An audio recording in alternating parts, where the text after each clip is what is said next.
అదిగో అన్నొస్తుండు షాదునగరుకు అండైనోడు అదిగదిగదిగో అడుగేసిండు ఆపదలో తోడుండేవాడు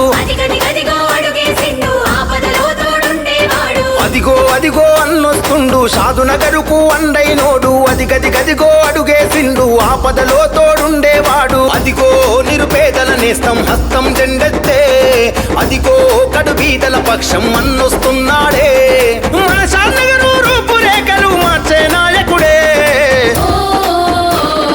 అతడే నిరుపేదల పెన్నిది అన్న శంకరన్న అతడే కడుబీదల సన్నిధి అన్న శంకరన్న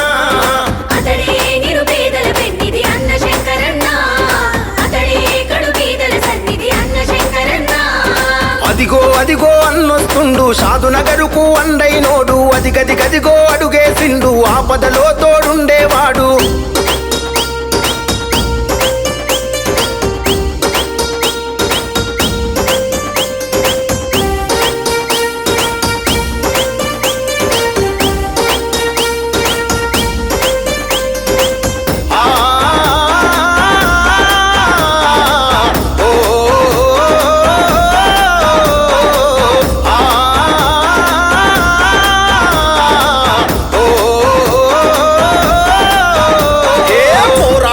వెనుకడుగయ్యని దమ్ము గల్లవాడు ప్రత్యర్థులకు అర్థం కాని తెలివి గల్లవాడు ఎదురెవడైనా ప్రశ్నించేటి తెగువ గల్లవాడు బరిలో దిగితే వెన్నే చూపని పోరు గల్లవాడు అదిగో తన రక్తంలోనే ధీరత్వం ఉందే అదిగో తన పుట్టుకలోనే వీరత్వం ఉందే అన్నను కన్నా తల్లిదండ్రులకు వేల వందనాలే అతడే నిరుపేదల పెన్నిది అన్న శంకరన్న అతడే కడుబీదల సన్నిధి అన్న శంకరన్న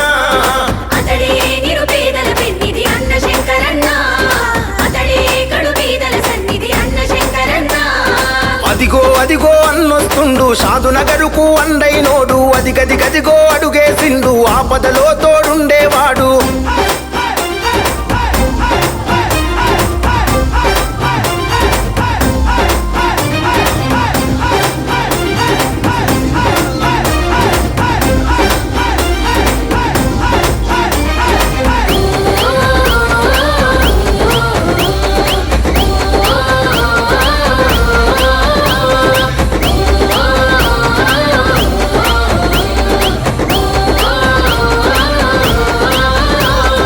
షాద్నగరుకు ఆశల కిరణం అన్న కదిలినాడు మన షాద్నగరు అభివృద్ధికై ప్రతినబూనినాడు కరుడు గట్టిన కాంగ్రెస్ వాది కదం దొక్కినాడు హస్తం జెండా అభయ హస్తమని చాటుతున్నవాడు అదిగో తన లాంటి లీడరు యాడ కానరాడే అదిగో మన షాద్నగరుకు దేవుడిచ్చినాడే అన్న వెంట దండోరె కదులుదాం అడుగు వెయ్యనేడే అతడే నిరుపేదల పెన్నిది అన్న శంకరన్న అతడే కడుబీదల సన్నిధి అన్న శంకరన్న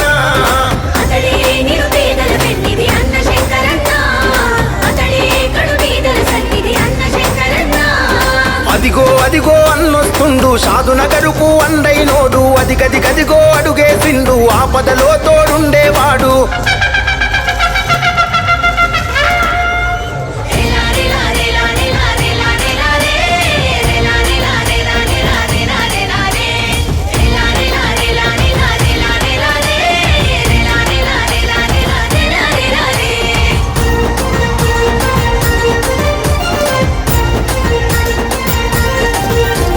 షాదునగరు గడ్డ మీద హస్తం జెండా ఎగిరించగ శంకరన్న కదిలిందన్నా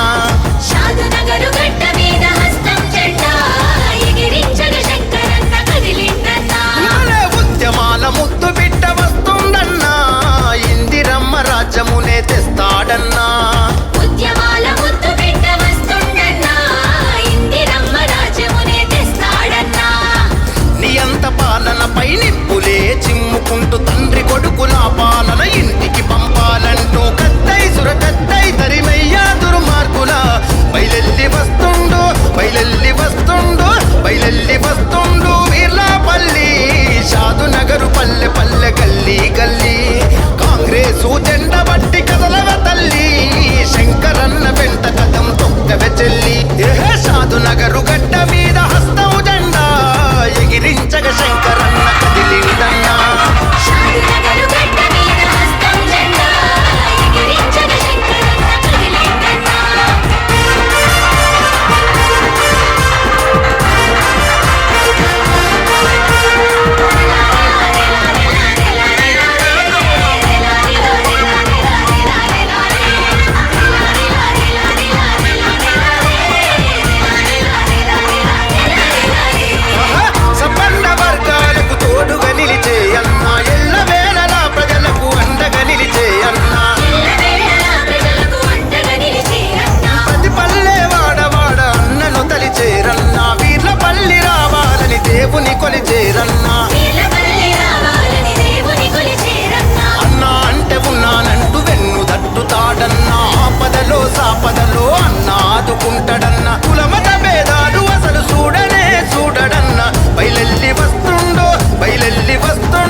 तुम्हें सामने लगी सामने बैठो उसके ऊपर बैठो जय कांग्रेस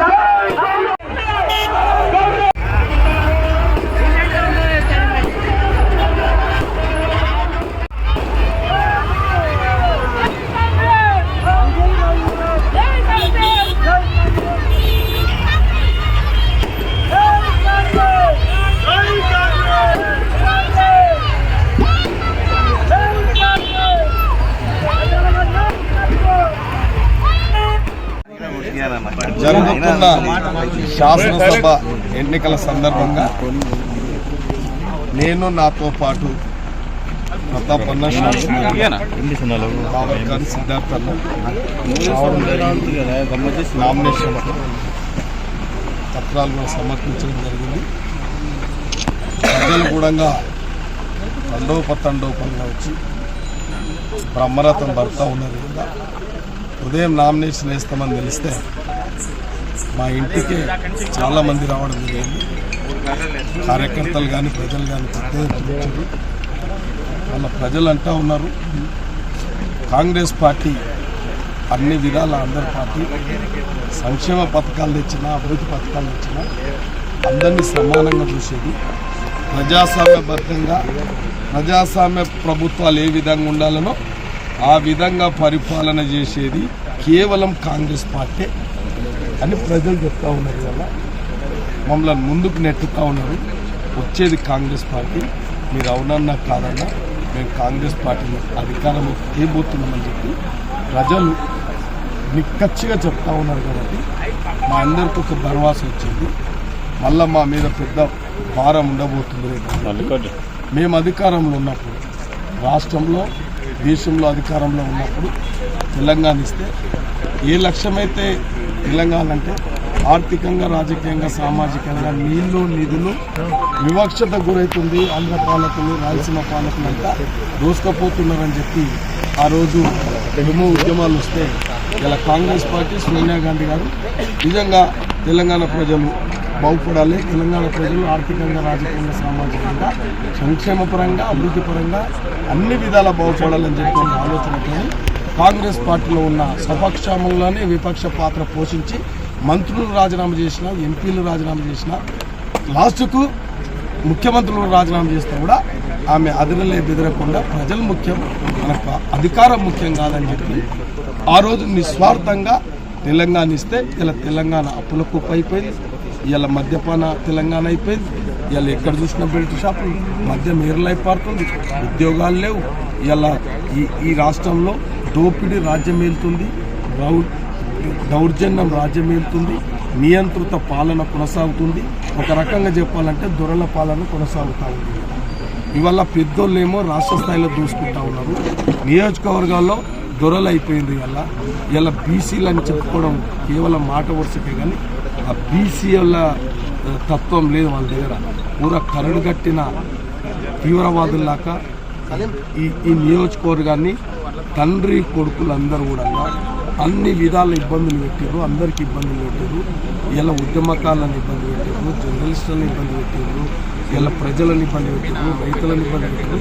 ఎక్కడ దోస్తే అక్కడ దోసుకుంటారు, ఎక్కడ అవకాశం ఉంటే అక్కడ దాచుకుంటా ఉన్నారు. కాబట్టి వాళ్ళ ఉనికి గతంలో తెలుసు ఇక్కడ ప్రజలకు, నియోజకవర్గంలో ఉన్న ప్రజలకు. ఇప్పుడు వాళ్ళ స్థాయి ఎట్లా పెంచుకున్నారో ప్రజలను వంచారు, అడుగడుగున ప్రజలను వంచారు. ఈ షాద్నా నియోజకవర్గం ప్రజలను నమ్మక ద్రోహం చేసి మోసం చేశారు. కాబట్టి ఇలా ప్రజలు కాంగ్రెస్ పార్టీ రావాలని కోరుకుంటున్నారు. కాబట్టి ఇవల్ల ఆ బ్రహ్మరథం పట్టడం పెద్దల సారథ్యంలో కూడా ఒక నమ్మకం వచ్చింది.